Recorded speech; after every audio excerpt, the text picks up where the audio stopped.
E a conversa vai acontecer entre o gerente médico do Hospital Israelita Albert Einstein, o Eduardo Cordioli. Oi, Eduardo. Bom dia. Bom dia, tudo bem? Excelente, obrigada por esse tempinho conosco agora nessa manhã. Obrigado a vocês. Junto com o Eduardo, o Head Mentor do EMI, o eHealth Mentor Institute, o Guilherme Hummel. Oi, Guilherme. Oi, tudo bem? Bom dia. Prazer em estar aqui. Privilégio nosso tê-lo conosco, Guilherme. E também o reitor associado, chefe de cirurgia do sono e professor da Universidade de Stanford, o Robertson Capasso. Oi, Robson. Tudo bem? Bom dia. Tudo bem? Como vocês estão? Bom dia. Excelente, tenho certeza que será uma discussão incrível, Robson. Obrigada pela sua participação. E essa mesa será moderada pelo conselheiro da ANAP, presidente executivo do Conselho de Administração da DASA, o Romeu Cortes Domingues. Oi, Romeu. Bom dia. Seu áudio deve estar fechado, Romeu. Bem lembrado, desculpa. Agora sim. Obrigado, prazer estar aqui com vocês. Obrigado. Privilégio nosso, Romeu. Agora eu passo a palavra então para você e volto em breve. Até já. Bom dia a todos. É um prazer estar aqui moderando essa mesa. O convite é feito pela ANAP, com 3 brilhantes palestrantes que entendem muito de tecnologia, vem acompanhando essa transformação digital na saúde já há anos. E eu tenho certeza que vai ser muito rica essa discussão, né? A gente vê que a saúde vem passando por uma transformação digital, as empresas têm que inovar, os hospitais, as clínicas, a gente vê que tem que usar essa ferramenta de seja telemedicina, seja prontuário médico, seja wearable, seja dados, analytics, inteligência artificial como um parceiro e como assim, um facilitador do trabalho do médico, não como ameaça. Eu, como radiologista, a gente vem usando já há 4 anos algoritmos de inteligência artificial na DASA. Não é uma ameaça para o radiologista, e sim, eu vejo como um parceiro no aumento da qualidade do laudo, na produtividade, como peer review. Então, a gente usa a tecnologia ela vem para levar acesso, democratizar a saúde. Eu tenho certeza que hoje nós seremos... vai ser muito bom essa discussão, tendo aqui o professor Robertson Capasso, é um brasileiro brilhante, professor de Stanford, fala de saúde digital há muito tempo, tecnologia, smartphone, ele é o head da área de Head and Neck de Stanford, de cirurgia do sono, e nos orgulha muito. Também teremos aqui o Guilherme Hummel, que há muito tempo trabalha com tecnologia de informação à saúde, vários livros publicados, palestrante brilhante, obrigado por ter aceitado o convite. E também o Eduardo Cordioli, que é um amigo, médico, gerente da telemedicina do Einstein, já há bastante tempo, presidente da Saúde Digital, que é a associação que foi criada para falar de telemedicina, né? Justamente agora na época da pandemia, que a gente viu que foi muito resolutivo, levou acesso e bastante eficiente. Então, a gente vai ter agora o professor Robson com 20 minutos para fazer a explanação dele, depois 10 minutos para comentário do Hummel, e 10 minutos do Cordioli, e depois a gente abre para perguntas. Obrigado por ter aceitado o convite. E, por favor, Robson. Romeu, eu é que agradeço estar aqui com vocês. Eu vou tentar falar menos de 20 minutos, porque eu tenho mais a aprender com vocês todos do que isso, e eu acho que a discussão vai ser mais frutífera do que qualquer coisa. Bom, essa palestra, na verdade, ou esses slides para causar aqui uma discussão, foi preparada a 4 mãos. O Sandro é um business scholar, um pesquisador visitante que está aqui conosco na Stanford, de Curitiba. E o que a gente resolveu botar é tentar estruturar um pouquinho a conversa no modo que vocês já sabem. A ideia é o porquê, na verdade, dessa necessidade de integração de tecnologia e como, né? Então, vamos tentar aqui apresentar o porquê. Bom, a estrutura da conversa vai ser o contexto. Então, o problema que a gente está tentando resolver, como sempre, a tecnologia tem que ser um fim tem que ser um meio do porquê a gente quer resolver algum certo problema. Então, o principal problema que a gente vê, na verdade, é esse aqui. Nós temos um crescimento no custo do healthcare, mas existe também uma disparidade enorme tanto nos custos quanto de healthcare consumido por uma percentual da população, por uma fração da população. Então, se formos ver o quanto é gasto em saúde hoje em dia, majoritariamente é consumido por um percentual da população que não dá nem 18%, não dá 20%. Então, a gente pode dizer que o que se gasta em saúde globalmente, 18% do que se gasta é consumido por 78% do que se gasta é consumido por 18% quase da população.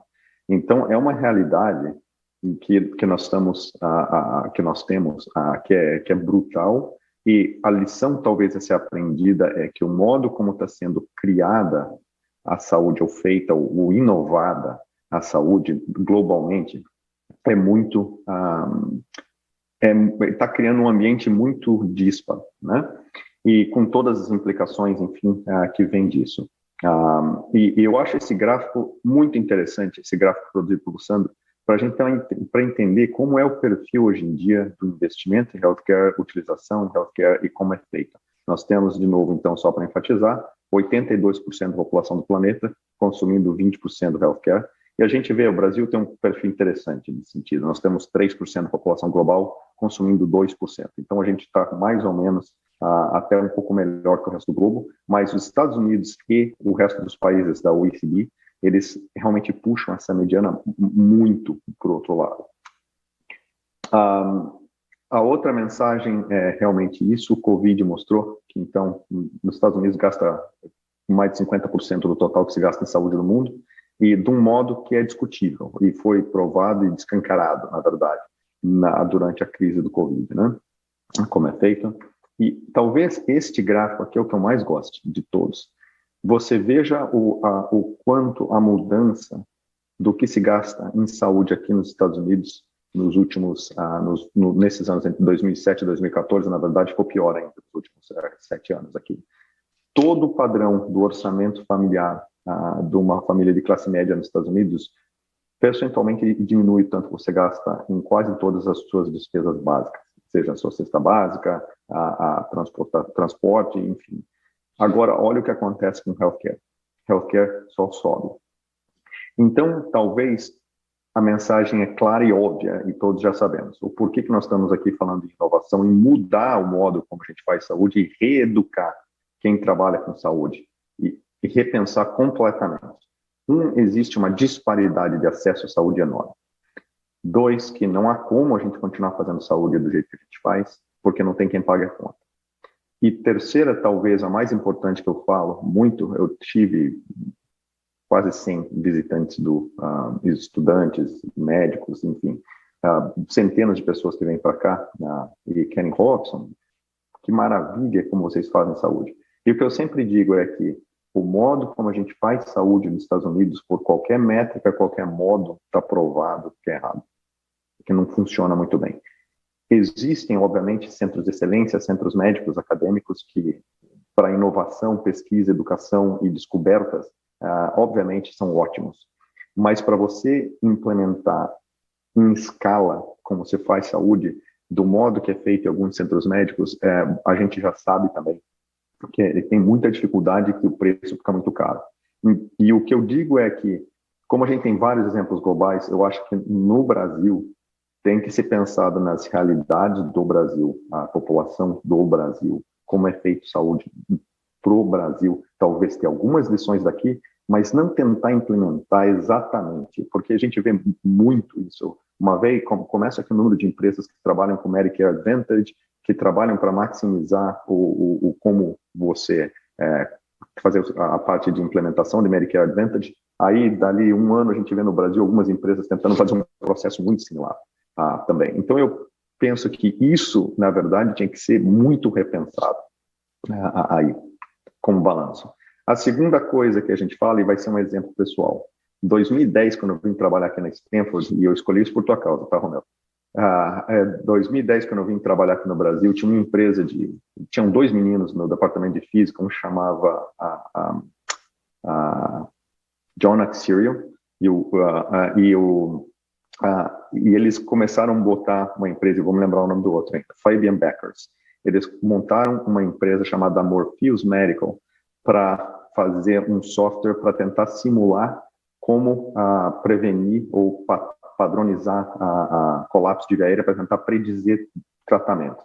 Eu fui um dos fundadores dessa empresa junto com o Fabian e com o John. A gente viu que na época eles tinham uma tecnologia e eles foram tentar colocar aquela tecnologia para uma necessidade. E conforme eu fui ficando um pouco mais, entendendo um pouco mais a ideia de que o caminho certo é o caminho contrário, é você entender bem a necessidade para daí então você pensar qual é a tecnologia, para que serve a tecnologia.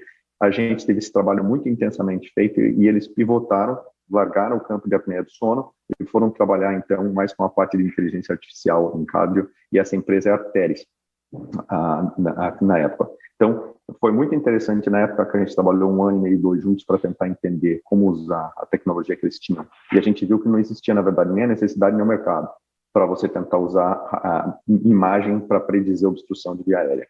Um clássico exemplo, então, que a gente vê demais isso, robô, ultrassom, laser, o pessoal tem uma tecnologia e vamos tentar puxar. E os hospitais aceitam, 1, por marketing, 2, porque existe um certo status dos médicos que oferecem esse tipo de terapia com, de novo, robô, laser, e você bota aqui embaixo.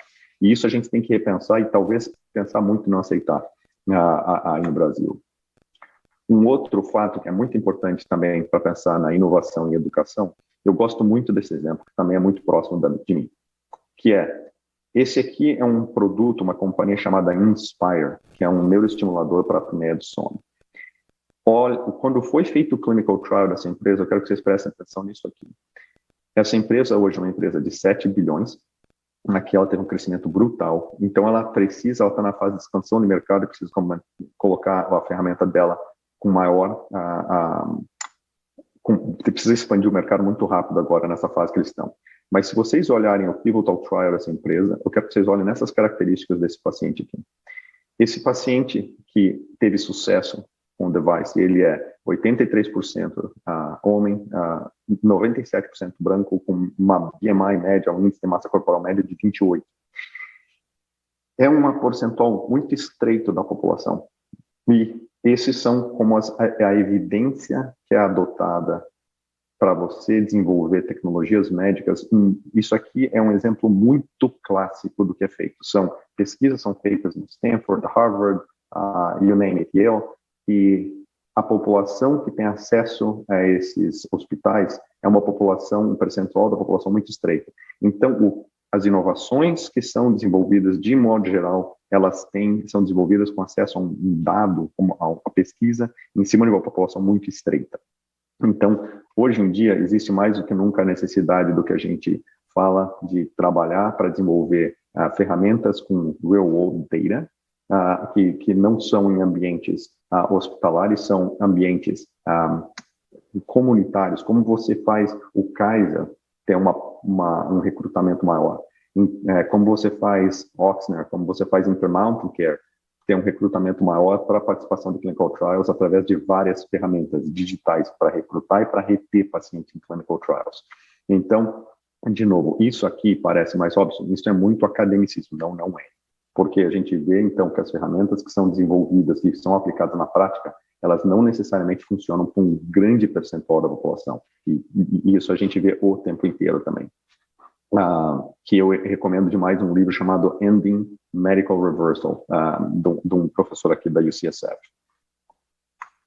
A outra coisa, então, voltando, qual é a tecnologia que eu acho, e o Romeu citou antes, e talvez seja uma unanimidade, é o uso de inteligência artificial para análise de dados, para análise de dados de uma forma muito mais robusta do que um humano consegue fazer, e criando também, enfatizando o que foi falado, não o que a gente chama de um augmented intelligence, o médico tendo um papel agora de trabalhar com inteligência artificial, não ser substituído por inteligência artificial. O duro, hoje em dia ainda, é que nós estamos tentando adaptar essa ferramenta para uma realidade que não foi desenvolvida com ela a princípio, e tentando, como sempre, colocar a inteligência artificial talvez como não precisa. Tá? Então, como fazer para que com o humano essa ferramenta seja utilizada é o grande segredo. O segundo também, Guilherme, isso aqui também eu fiz com você. Brincadeira, a gente acabou de se conhecer no front desk, mas saúde cada vez mais vai ser multidisciplinar. Então, a saúde realmente não vai ser restrita a profissionais da área médica. Vai ser, nós temos desafios, vai ser muito difícil eu pegar um médico de 30, 40 anos de idade e tentar ensinar para ele data sciences, ensinar como utilizar e implementar a inteligência artificial. Então, cada vez mais nós vamos ter pessoas com modos de resolver problemas, com pensamentos de como resolver problemas diferentes, sendo integrado em times para ajudar no delivery da saúde, né? Segunda coisa, que cada vez médicos vão ter que ter um treinamento em que eles sejam... Isso aqui é um método, isso aqui não é... existe uma estrutura e uma regra e como você identifica se existe um problema ou não é um problema. Então, o médico entendendo situações em que, e todos nós, a gente talvez fique normalizado pela rotina, mas existem várias situações em que existem esses problemas em que acabam sendo normalizados e não, eu acho que cada vez mais os times têm que ser, olha, isso não está funcionando muito bem.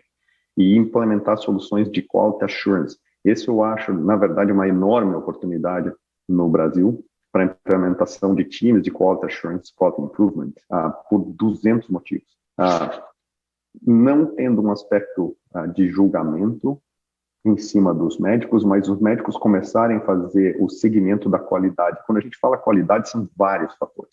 Em relação ao médico, em relação ao hospital, em relação ao time, em relação ao próprio paciente, e a gente começar a entender vários problemas. Quanto tempo esse paciente está esperando para ver o médico? Quanto tempo esse paciente está esperando para ter exame? Quanto tempo esse paciente... Eu sei que são, mas você educar médicos em quality assurance, quality control é uma urgência, na minha opinião. O segundo fator é tentar, cada vez mais que médicos e profissionais da área de saúde começam a entender que o mercado de saúde, o grande diferencial do mercado de saúde comparado com o mercado de tecnologia, e, por exemplo, a Apple ficou famosa pelo foco obsessivo no consumidor. Então, o consumidor, toda a palestra da Apple, você vê o pessoal com iPhone mostrando o foco foi no consumidor, no design do consumidor, mas entender que saúde do consumidor não é uma pessoa. Na verdade, cada vez que você for trabalhar num problema em saúde, você tem que entender que saúde tem vários consumidores, passando por médicos, passando por sociedades profissionais, enfermeiras, pessoais da área de saúde, família do paciente, grupos de direitos de pacientes, o que o governo, o que os pagadores pensam. Então, cada problema de saúde, ele é muito mais complexo do que, de modo geral, a fintech da esquina está tentando resolver. E só para um termo bem prático, aqui na Stanford nós tivemos uma survey, uma pesquisa há uns 2 anos atrás, e a gente fez uma pesquisa com os nossos PhDs e estudantes de medicina, e só para ter uma ideia, então, em termos práticos, quais são os tópicos que cada vez tem um maior número de pessoas tentando ou pensando em ter. Então, acho que talvez a pandemia e o que a gente viu, o horror que a gente viu nos grupos de WhatsApp na pandemia sobre as opiniões de como seriam as condutas e rotinas para manejo de Covid, deixou claro que o ensino de data science e estatística na escola tem que ser reforçado, é muito importante. Eu digo que eu tive aula de trigonometria, eu tive aula de muita coisa durante o meu 2º grau, e na faculdade eu tive muita aula também, mas eu tive pouca aula de probabilidade. Eu tive muito pouca aula de como fazer uma análise estatística de dados. E eu acho que isso deixou claro a importância na medicina hoje em dia de que o profissional da área de saúde, quem trabalhar com saúde em geral, vai ter que ter esse talento e esse conhecimento muito maior do que teve até o momento. Segundo manejo populacional, como eu disse para vocês, o que acontece dentro de um centro médico acadêmico, não necessariamente você consegue fazer manejo de população em grupos, provavelmente no indivíduo, mas manejo populacional é outra parte. Aconselhamento genético está andando muito rápido também, ainda tem uma aplicabilidade ainda restrita, mas existem alguns campos, como farmacogenomics, crescendo rápido demais agora, e vocês vão ouvir falar um pouco mais também, e as outras áreas do que a gente discutiu hoje. E como, para a gente aqui enfatizar a necessidade de, além dessas disciplinas, data sciences, population health, genética, inteligência artificial, qualidade, vou reforçar isso, eu acho que cada vez mais os hospitais têm departamentos de qualidade em que, e eu vou te dar um exemplo clássico, na minha clínica eu tenho 20 métricas que eu tenho que fazer o tracking, que eu tenho que fazer o segmento. E eu vou dizer que a gente desenvolveu um projeto que foi muito interessante. Teve uma época que nós tivemos, o nosso objetivo era em aumentar em 5 pontos uma métrica que é muito parecida com o NPS, que aqui nos Estados Unidos traduzia para probabilidade de recomendar o médico, que a gente chama de LTR, Likelihood to Recommend. E nós medimos várias métricas, nós seguimos pacientes, a gente fez, ficou 2 meses trabalhando intensamente em cima disso. A variável número 1 que o paciente descreveu como a mais importante, apesar de tudo, é o médico sentar, ficar ao nível do olho do paciente e ficar 3 minutos escutando o que o paciente quer me falar, sem divisão de atenção, com o computador, com o prontuário eletrônico, com nada. É sentar e ficar 3 minutos deixando o paciente falar. 3 minutos.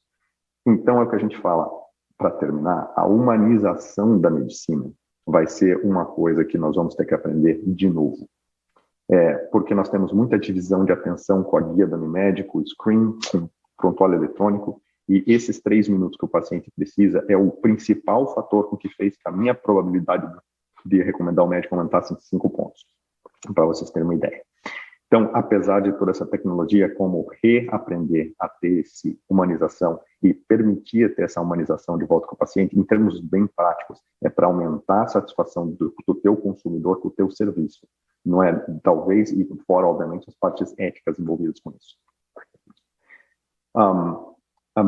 Para a gente jogar aqui para a discussão, que eu quero parar de falar, que eu quero aprender mais do que isso, eu acho que aprender alguns exemplos do que a gente tem aqui no Vale do Silício, nos Estados Unidos é importante, mas foco no contexto, no cliente nacional e no que a gente tem, nas necessidades, nas soluções, modelo de pagamento é talvez prioridade.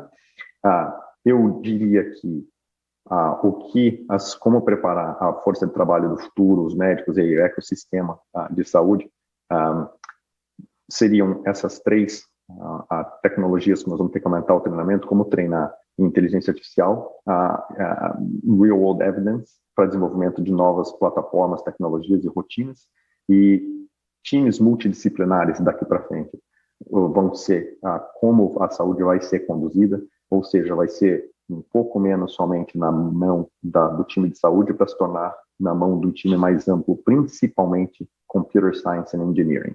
A gente sempre tem que aceitar um cara de business no meio, mas Computer Science and Engineering é o segredo do molho. E profissionais da área da saúde cada vez mais vão praticar no limite da licença. A gente usa essa expressão demais aqui. Então, por exemplo, um exemplo que a gente sempre usa na minha área, fonoaudiólogas vão trabalhar direto com a dispensa de aparelho auditivo, sem necessidade, talvez, de passar sempre pela mão do médico.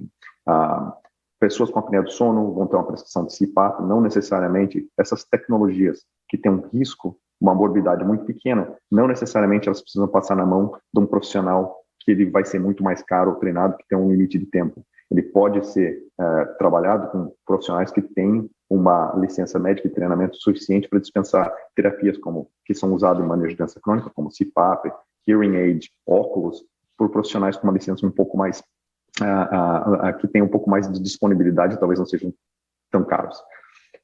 Seriam esses os pontos que eu queria colocar aqui para a capacitação de medicina em 2030, como diz o Guilherme, mas vou jogar a bola para a gente discutir agora.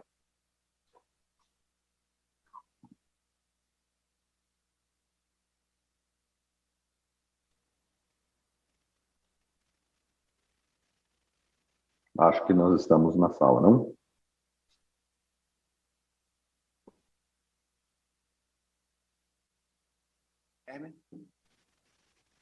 Está me ouvindo, Robson? Estou ouvindo. Ótimo.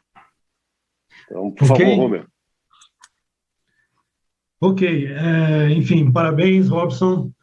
É sempre uma visão elegante e generosa para a gente poder discutir algumas coisas aqui. Eu tenho pouca coisa a contradizer, mas eu tenho muita coisa a completar, entendeu? Eu acho que esse gráfico que você colocou sobre o déficit de acesso, o déficit de saúde no mundo inteirinho, e isso é que o que causa a inflação de custeio na área médica, ele é um fator absolutamente incontrolável até o final desse século. O que eu estou dizendo? Eu estou dizendo que nós temos aí quase 8 bilhões de terráqueos, ok? Esses 8 bilhões de terráqueos precisam aí de aproximadamente 1,3, 1,4, depende da fonte, de a média de patologias por habitante na Terra. Isso significa de que nós não vamos ter até o final do século o equilíbrio entre a demanda e a oferta. Ok? Em 2017, a Organização Mundial da Saúde deixou isso muito claro. Quer dizer, nós não temos possibilidade de formar profissionais, de ter tecnologias, de compatibilizar, e mesmo sem a pandemia. Então, nós vamos conviver até o final desse século. E por que até o final desse século? Porque se imagina, a ciência demográfica se imagina que até metade desse século nós vamos começar a ter uma redução significativa populacional. Então, aí é possível que esse gap se reduza. Mas não há possibilidade nenhuma de a gente conseguir obter isso aqui na oferta. A organização fala em termos de 18 a 20 milhões é o déficit de profissionais de saúde no mundo. E é possível que chegue a 30 milhões por causa da pandemia. Você pode colocar todas as universidades formando médicos, enfim, de forma inconveniente, mas imagina que você pudesse fazer isso de forma mais rápida. Você não vai dar conta de você pegar essa população de 8 bilhões de pessoas e que estão demandantes, né? No fundo, todas elas, todos nós somos demandantes de saúde, mas desde a década de 80 do século passado, ficou claro que a inflação de custos de saúde é maior em todos os lugares do mundo do que o custeio da inflação do país. Embora positivo ou negativo, o maior exemplo disso é o próprio Estados Unidos, que tem um flagelo de economia da saúde bastante complexo para resolver nos próprios. Isso só vai crescer. Tá certo? Quer dizer, essa demanda só vai crescer. Então, eu não acredito de forma macro que em 2030 nós vamos ter, com todo o esforço que a gente quiser ter, inclusive tecnológico, a gente vai conseguir fazer com que essa demanda e essa oferta tenham mais equilíbrio. Eu não acredito que isso vá acontecer. E, por outro lado, cada sistema de saúde, cada empresa, seja um sistema público ou privado, tem que fazer a sua parte. Por quê? Porque senão o acesso aumenta, o desacesso aumenta. Quer dizer, o que já está acontecendo no caso da pandemia. À medida que você teve um contingente maior demandante de saúde, você teve um menor acesso, porque não é capaz a economia privada ou pública de produzir serviços nessa velocidade. Então, nós vamos conviver, todo mundo vai ter que fazer a nossa parte, e os países agora estão lá se reunindo para colocar um outro indicador, que é a sustentabilidade em função das crises ecossistêmicas do mundo, mas, fora isso, nós vamos caminhar até o final do século. Então, aqui é um V0 para mim, eu escrevo sobre isso há uns 5 anos, né? Desde que a Organização Mundial da Saúde e as Nações Unidas colocaram isso muito claro. Não haverá possibilidade nesse século de eu ter isso, por exemplo.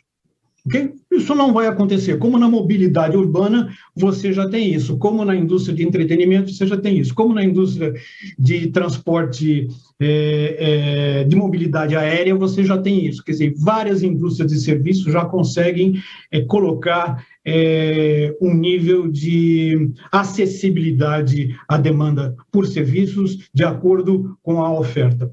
O segundo ponto que eu queria colocar eu achei muito interessante quando você falou que o profissional da saúde, nós não vamos dar conta da formação do profissional de saúde, como ela está no Brasil, nem preciso falar, tá certo? O Brasil, o déficit educacional na área de saúde é mais importante do que já houve em todas as épocas aqui no Brasil. Quer dizer, nós estamos numa urgência muito grande de melhorar isso. Então, você vai ter que inserir dentro da cadeia de saúde players novos. Vão desaparecer muitos, mas vão nascer outros. Coders, por exemplo.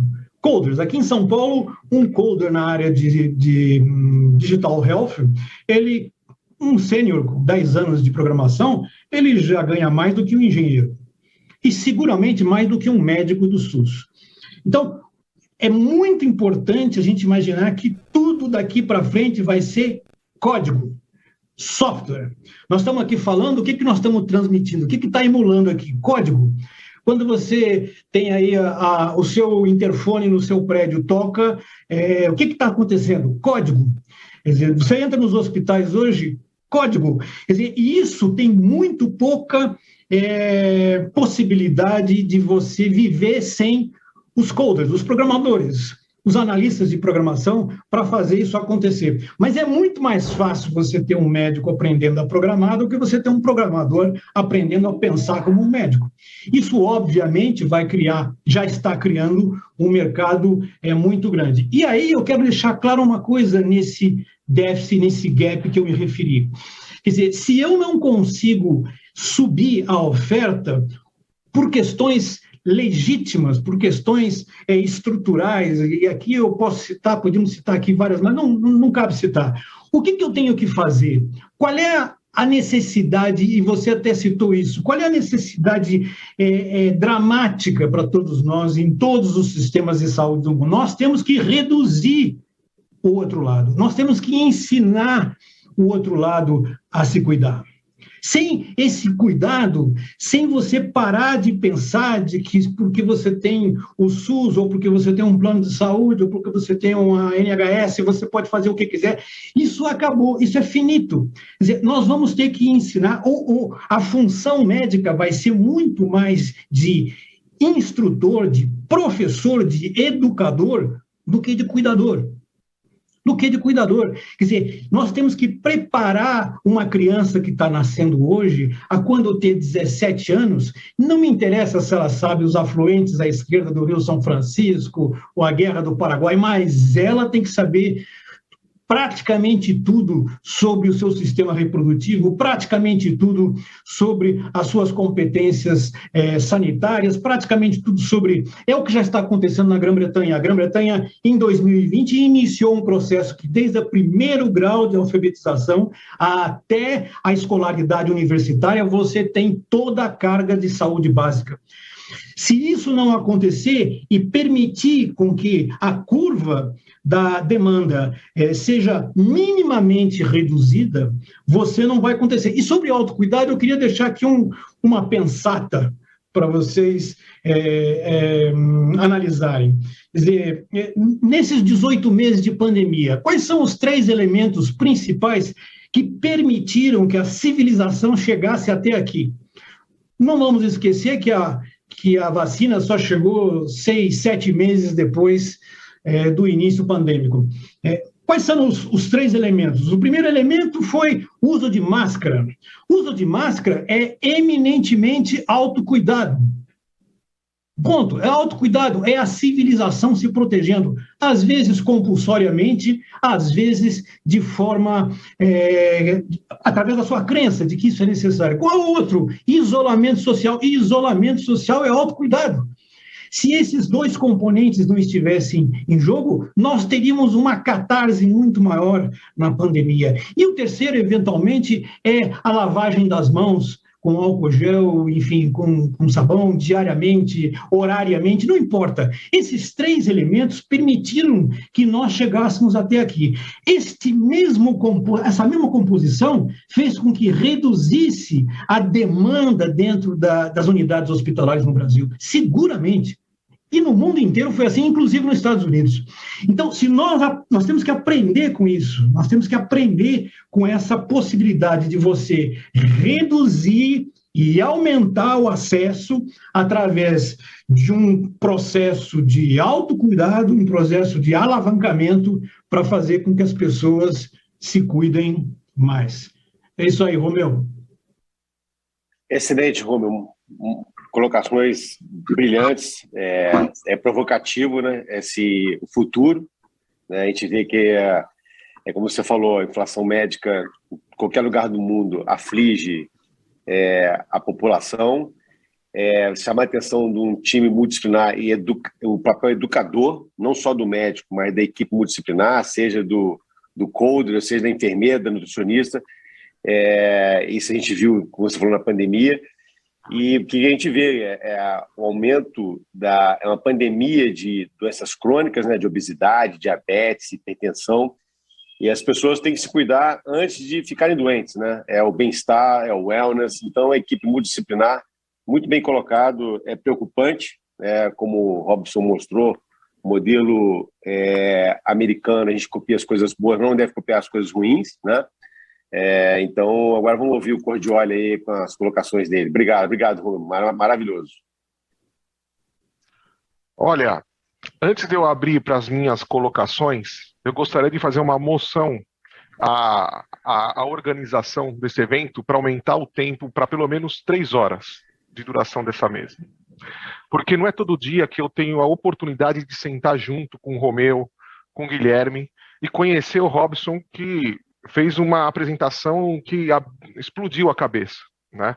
Foi maravilhoso e 1 hora só é pouco, né? Eu vou focar para em menos de 10 minutos poder falar, porque eu quero mais ouvir vocês do que eu mesmo colocar. Foi fantástico tudo que foi falado. Essa mesa discute muito o preparo e educação da força de trabalho, né? De saúde. Mas a gente tem que olhar a força de trabalho de saúde envolvendo todo mundo. E quando eu digo todo mundo, não é só multidisciplinaridade, médico, enfermeiro, vamos colocar engenheiro, vamos colocar todo mundo junto. A gente precisa educar também o paciente. Tá? Nós estávamos aqui discutindo, até antes do início, né, aquelas palavras que o pessoal usa nas apresentações, digital first, engagement, né? E existe essa coisa do engajamento da saúde, de colocar o paciente no centro, tá, para ele poder ferramentas para que ele cuide melhor da sua saúde, tá? E tem muito interessante, o Robson colocou, começou abrindo a apresentação dele, falando sobre o gasto de saúde nos diversos lugares do mundo, e realmente, Estados Unidos, né, por mais que a gente olhe os Estados Unidos como um modelo a ser seguido, as universidades americanas, Stanford, Harvard, né, mas o modelo de saúde americano realmente não é algo para ser seguido. Né? Porque você tem um gasto de saúde que passa de 3 trilhões de dólares, eu não consigo imaginar 3 trilhões de dólares, né? Que vai chegar em 2025 para 5 trilhões de dólares, essa é a expectativa. Hoje, segundo dados de consultoria, um americano médio gasta pelo menos quase 50 mil dólares em saúde por ano. Tá? E países onde você tem uma expectativa de vida até maior, por exemplo, Alemanha, eu vou falar de Inglaterra, vou falar de França, você gasta metade disso. Mas tem um dado muito interessante desses análises de custo, quanto cada um gasta per capita. Até os 65 anos de idade, se gasta mais em saúde por cabeça, né? Com a Alemanha, Inglaterra, a França, gastando mais até 65 anos de idade com o indivíduo, do que nos Estados Unidos. Os Estados Unidos começam a gastar mais a partir de 65 anos de idade. Isso porque talvez o sistema de saúde americano, e aí o Robson pode me corrigir se eu estiver falando alguma besteira, seja muito mais reativo a doenças e a eventos agudos do que os sistemas europeus, que são mais preventivos.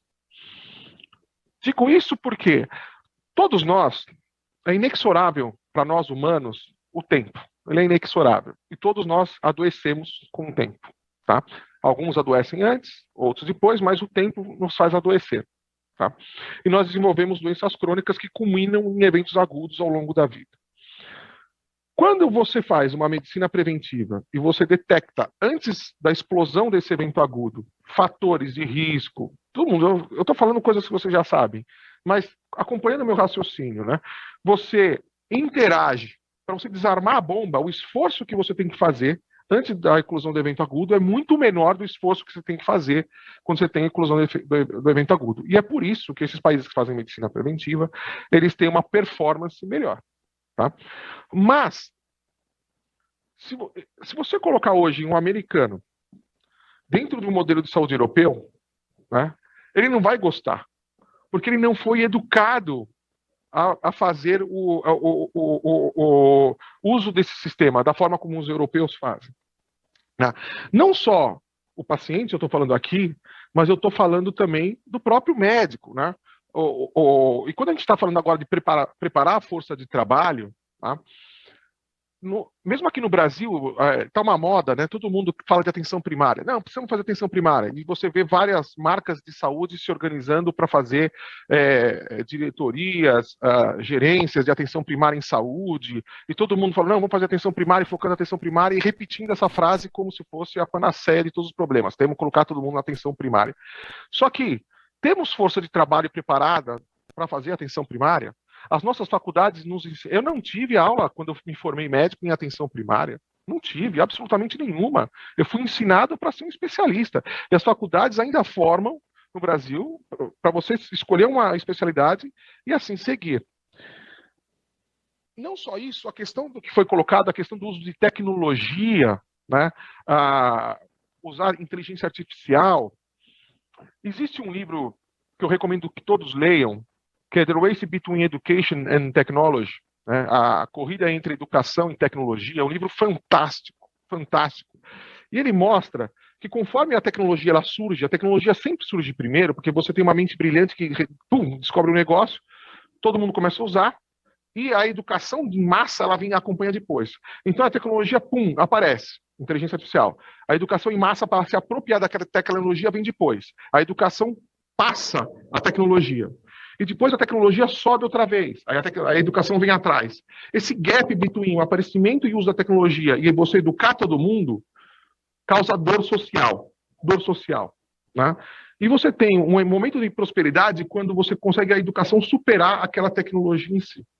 Uma coisa que nós fazemos aqui, e para mim, uma das minhas paixões, né, minha paixão atual, é justamente a questão da educação, uma das minhas paixões, né? É bom ser apaixonado por várias coisas nessa vida, né? Por isso que eu falo uma das minhas paixões, para não gerar ciúme. Vai que minha esposa está me ouvindo e eu falo que não estou mais apaixonado por ela.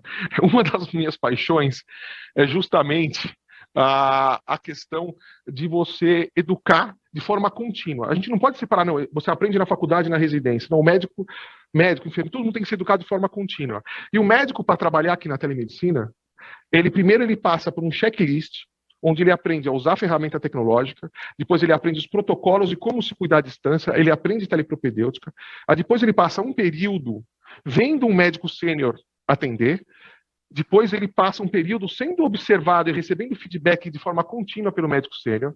Quando ele está preparado, a gente solta, mas nós continuamos dando feedback de forma contínua para ele. Aí a gente usa ferramentas de inteligência artificial, algoritmos de linguagem natural que a gente reconhece no prontuário dele e anexa a conduta no que ele escreveu para ver se está seguindo o protocolo, etc., de forma contínua. Essa educação do profissional de saúde ela tem que ser contínua. Por quê? Nós caminhamos nós damos saltos de tecnologia, mas nós caminhamos ao longo da nossa vida. Né? Nós não podemos dar saltos na educação. Essa educação ela tem que ser continuada. Não só do profissional de saúde, mas ao mesmo tempo do paciente. Porque quando a gente começa a usar essas ferramentas de inteligência artificial para ajudar na prática médica, nós também usamos ferramentas de inteligência artificial para aumentar o engajamento do paciente ao sistema de saúde. E hoje, uma outra paixão, e hoje eu dedico pelo menos 25% da minha agenda profissional para isso, é estudar o X e o Y das aplicações digitais nossas, que engaje cada vez mais o paciente, né? E ele use a aplicação não só para chegar no médico quando ele tem um sintoma, mas também, dando loop agora naquilo que eu comecei a falar, quando ele não está doente ainda, se sentindo doente, mas quando ele está saudável. Então, ferramentas onde você pode ter uma interação com chatbots, falar sobre a sua saúde mental, como é que você está indo, se você está começando a ficar deprimido, antes que você tenha um evento de burnout, né, fazer uma intervenção antes disso. Se você está com dificuldade de fazer atividade física, essa aplicação ela tem que interagir com você, te olhar como um todo. Desta forma, nós vamos estar constantemente do lado dos nossos pacientes. De forma constante. Essa é a função de toda essa revolução digital, de saúde digital. A gente só vai conseguir ganhar esse jogo se nós estivermos constantemente do lado do nosso paciente. Quando, como e onde ele precisar que nós estejamos. Na saúde e na doença. É um casamento. Na saúde e na doença. Né? Então, eu vou encerrar minha participação, minha fala, para a gente poder ter um tempo de discussão. Eu já vi quem está próximo do horário do final. Obrigado pela oportunidade de estar aqui com vocês. Obrigado, Cordioli. A gente vai abrir para algumas perguntas. Eu queria agradecer de novo aí, primeiro a palestra do professor Robson, que chamou a atenção para a gente do modelo de saúde que é muito díspare, né? Acesso são para poucos. Isso preocupa a gente como médico. Chamou a atenção também pela inteligência artificial, mais como uma arma para ajudar o médico no dia a dia dele, reduzir a carga de trabalho, reduzir o estresse, não como uma ameaça. Chamou a atenção da multidisciplinaridade, né? A gente não consegue fazer uma saúde sozinho, o médico tem que ter suporte, como o Rúmel falou, do coder, tem que trabalhar em squads, tem que ter suporte da nutricionista, do pessoal administrativo, da enfermeira. Hoje um termo muito usado, do health coach, para engajamento, né? Então, isso tudo nos provoca... médico não tem uma formação em estatística, nem em analytics, tem que aprender um pouco, mas tem que, como trabalhar em time, a gente tem que ter isso nas empresas, nos hospitais. Fantástico ele falar de qualidade e falar de humanização. Nós médicos temos que ter esse lado de humanização, e aí até uma provocação, né? O modelo de remuneração do médico tem que mudar, né? O médico tem que dar mais atenção, ouvir o paciente e não sair pedindo exame, indicando cirurgia. Então, temos que repensar esse modelo, entendendo? Aí o Eduardo até lembrou bem o modelo, você colocar um médico americano e o paciente americano no modelo europeu, ele não vai achar que está bom. O brasileiro também não. Mas nós temos que criar essa cultura, é difícil, né? Uma cultura, mudança de paradigma, mudança de remuneração, sair do fee for service, ir para o value base, falar de desfecho, falar de pertinência. Então, isso foi fantástico. A provocação do Rúmel, falando da formação profissional de saúde, dos novos players, da demanda e oferta, é preocupante, né? Falando de 8 bilhões da população, isso deixa a gente preocupado. Aí, nesse caso, eu acho particularmente que a tecnologia pode ajudar, Rúmel, a inteligência artificial, você vê hoje várias startups que ajudam o médico, ajudam a população. Até mesmo eu preciso ir para o hospital ou não, né? Seria empresas como a K-Health israelense, a ADA, alemã, que você, através com chatbot, você diz, não, eu preciso ir para emergência ou não preciso, eu posso ficar em casa e tomar uma aspirina. Então, acho que a tecnologia ajuda nisso aí. A tua provocação, Rúmel, também do autocuidado, né? Que, pegando o que o Cordioli falou também, né? As pessoas têm que se autocuidar, a pessoa não pode... Eu estava pré-diabético, isso para mim foi um alerta, eu falei, eu tenho que fazer mais exercício, tenho que emagrecer, que eu não quero ficar diabético. Então, esse é difícil, e para esse engajamento, não é um médico que consegue fazer, é a enfermeira, é o nutricionista, é o personal trainer. Então, de novo, trabalho em equipe, né? E, por último, o Cordioli também falou de engajamento, falou que a gente tem que olhar mais para o modelo europeu, o modelo israelense, também é um modelo que nos inspira muito, da medicina preventiva, da atenção primária, que todo mundo fala, a gente não é treinado para isso, né? A gente é treinado para ser especialista, mas a gente tem que rever até a formação do médico. A educação contínua, concordo com você 100%. Então, foi espetacular, acho que um grande aprendizado. A gente tem algumas perguntas aqui, por exemplo, da Elaine, ela perguntando que, ela falando isso que já foi dito aqui, o relacionamento médico, Elaine de Freitas, o relacionamento médico-paciente ainda tem que melhorar muito. O profissional de saúde, na maioria das vezes, é intolerante a escutar o que tem a dizer. O O Pedro Henrique perguntou aqui a importância de acompanhar os avanços tecnológicos para a melhoria do setor público-privado, né? Tem essa dicotomia que é público-privado, né? Tem integração. A Carolina da Silva Carran gostaria que discutisse um pouco sobre os aspectos éticos que envolvem a densidade tecnológica no cuidado ao paciente. Como não deslocar o paciente do centro de atenção. Então, são provocações, se vocês quiserem comentar, tá aberto, por favor. Bom, cada uma dessas provocações dá outra sessão de 1 hora, né? Mas talvez, como eu falei, talvez até a ideia... Bom, vamos lá, 10 segundos para cada uma. Só repetindo o que eu falei. Eu diria que ensinar o médico a escutar, e escutar, de novo, parece, quando você faz treinamento, existe treinamento para como ensinar a pessoa a escutar, porque escutar é difícil, não vem, a gente pode falar, como a gente está fazendo aqui agora.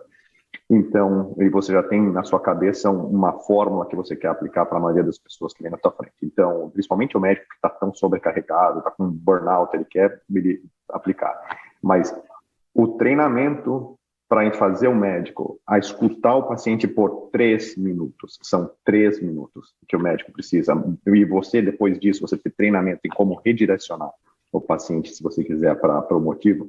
Mas isso, eu acho que deveria começar a ser ensinado. Então, vamos lá, fórmula, ensinar o médico a escutar por 3 minutos numa consulta. É muito importante. A segunda parte do que foi falado, eu vou até ser contrarian, tá, Guilherme e Cordioli? Eu sou exposto a uma população que tem um acesso excessivo à tecnologia de prevenção de saúde. E o percentual da população que gasta muito em saúde, de modo geral, não é essa mesma população que tem acesso às tecnologias de prevenção. Então, o que eu tenho de engenheiro da Apple, da Google, que me chega aqui com 32 wearables, e me falando, olha, eu não consigo dormir muito bem. Imagina, sério que você não consegue dormir muito bem? Porque ele está o tempo inteiro se medindo a toda hora. Eu falo, pelo amor de Deus, se você teve 18% de sono REM a noite passada, 23% essa noite, não vai alterar a sua vida. Então, é o que a gente chama, são fenômenos que estão acontecendo muito hoje em dia também. Então, como modular isso e privacidade, pelo menos aqui para a gente, eu não sei no Brasil, quando na minha formação de medicina, eu não tive muita aula de privacidade. Eu tenho 4 vezes por ano que fazer módulo de treinamento para como lidar com privacidade de paciente aqui. Até, pelo amor de Deus, não aguento mais fazer aqueles testinhos lá mostrando mais um módulo de como lidar com privacidade de paciente e informação. Então, você, com o aumento da implementação de tecnologia, vão ter outras coisas como privacidade, ética de uso de dado, que vão ter que ser incorporadas também no material didático do médico. Deixa eu parar por aqui e eu quero escutar o resto. Excelente. Estamos já quase terminando. Rúmel, por favor, suas considerações finais aí, em cima das perguntas, e depois o Cordioli, para a gente poder encerrar. Pena que o tempo é curto, como o Cordioli falou. O tempo é curto. Eu assino a moção do Eduardo para a gente aumentar para 4 horas aqui a nossa conversa. 3 minutos de auscultação, Robson. Deixa eu te falar uma coisa. Sabe qual é a média de consulta no Brasil? 7 minutos. E o melhor país do mundo, que é a Dinamarca, tem 22 minutos de média de consulta. Quer dizer, se você for imaginar que o médico no Brasil, na saúde pública, vai ficar 3 minutos escutando o paciente, isso aqui é uma heresia, entendeu? Isso não vai acontecer. E se for assim, eu diria, deixa um robô escutar. Deixa um robô escutar. Não, entendeu? Guilherme, desculpa te interromper. Prometo que não vou mais fazer isso. Mas deixa o robô coletar da Dona Maria se ela está tomando a hidroclorotiazida dela. Se ela está tomando esses dados, isso tudo tem alguém que fazer. Agora, escutar assim, por que a senhora está aqui? Esses são os 3 minutos que eles precisam. Mas você tem que imaginar que quem está na frente, nesse mundo que você está imaginando, quem está lá na frente sabe dizer, sabe se manifestar, não mente. Paciente é mentiroso, Robson. Paciente mente para todo mundo. Entendeu? Quer dizer, mente para a família, mente para ele mesmo. Então, o que acontece? Esse é um mundo maravilhoso em que um paciente chega lá e fala em 3 minutos ele coloca sua anamnese. Esse mundo não existe, porque esse mundo é um mundo, enfim, é um mundo desejado, entendeu? Mas se for para cair nesse mundo, eu diria... vamos colocar um robô para escutar e vamos deixar depois os outros 3 minutos para o médico explicar para o paciente qual é o diagnóstico dele, ou o que ele tem que fazer, como ele tem que se cuidar. Entendeu? Quer dizer, inverte os 3 minutos. Quer dizer, faz com que uma máquina... eu acho que até 2030, todos os médicos que não estiverem utilizando máquina para diagnóstico vão estar fora do mercado. Não precisa ser 2050, não. 2030, todos eles vão estar fora do mercado. Então, para finalizar, é isso. Quer dizer, 3 minutos para a máquina ouvir e catalogar tudo e fazer uma base de engenharia fantástica e depois o médico vai ter uma base diagnóstica para poder explicar, não para poder prescrever, mas para poder conversar com o paciente e ensiná-lo a se cuidar. Obrigado a todos aí pelo convite. Agora vamos... Cordioli, 2 minutos aí para fazer as considerações finais, por favor.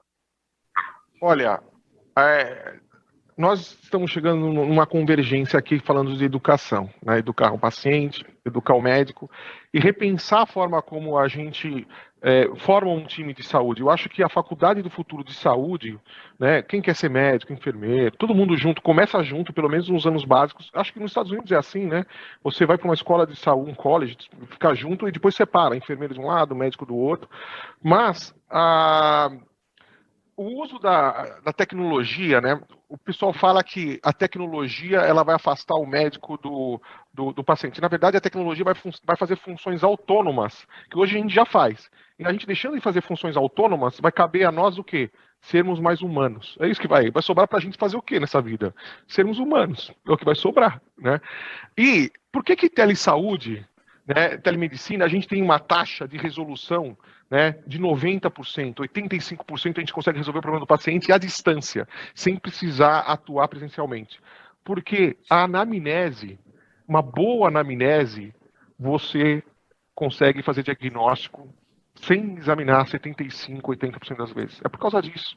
Né? Uma boa anamnese. Isso foi me ensinado em 1990 e pouco, quando eu fiz faculdade de medicina, que o segredo do bom médico é você fazer uma boa anamnese, é onde começa tudo. A medicina ela começa pela entrevista. E é talvez por causa disso que os programas de symptom checkers, de inteligência artificial, que você aperta, eles não têm uma pegada, não estão indo tão bem.